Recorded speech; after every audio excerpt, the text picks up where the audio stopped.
శివుడికి అభిషేకాలు ఇష్టం అని చెప్పి మహాశివరాత్రి రోజు ప్రత్యేకంగా బోలెడు లీటర్ల పాలని కానీ తేనెని కానీ పెరుగని కానీ మనం వేస్తూ ఉంటాం, అభిషేకం చేస్తూ ఉంటాం.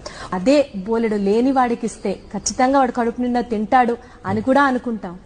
శివుడికే ఇస్తున్నాం అనుకోని లేని వాడికే ఇవ్వచ్చుగా. చాలా అలా ఇచ్చినా అది సంతోషం. లేని వాడికి ఇచ్చినా కూడా శివుడు ఆనందిస్తాడు కదా. కానీ శివుడు అని భావించిన వాడు అభిషేకం చేయడం వల్ల ఉన్న విశేషం ఏంటంటే, పైన చూస్తూ ఉంటే ఏం కనబడుతుందంటే ఊరికనే పోసేస్తున్నారని కనబడుతుంది. దీనికి అందమైన సమాధానం చెప్పాలంటే ఒక చక్కటి వాక్యం ఉంది శాస్త్రంలో. వృక్షస్య మూలశేకేన శాఖా పుష్యంతి వై యథా అనేటువంటి ఒక భావం ఉన్నది ఇక్కడ. అది ఎలా కనబడుతుందంటే, మనకి చెట్టులో రావాల్సిన ఫలం కొమ్మల్లోనే దొరుకుతుంది. పళ్ళు కానీ పువ్వులు కానీ ఆకులు కానీ కొమ్మల్లోనే ఉంటాయి. కానీ మనం నీళ్లు పోయాలన్నప్పుడు కనబడే కొమ్మల మీద నీళ్లు పోయాం, కనబడిన మూలంలో పోస్తాం. అప్పుడు ఎవడైనా మనం చూసాడు అనుకోండి, అసలు చెట్టుకి ఎలా నీళ్లు అందుతున్నాయో తెలియని మూర్ఖుడు ఒకడు వచ్చి, అరే మనకు పళ్ళు అవి పైన వస్తుంటే పైన నీళ్లు పోయాలి కానీ కనబడిన నేల మీద నీళ్లు పోస్తున్నావేమిట్రా అంటాడు. వాడెంత మూర్ఖుడో, శివుడికి అభిషేకం చేసి వృధా చేస్తున్నారనేవాడు కూడా అంతే మూర్ఖుడు.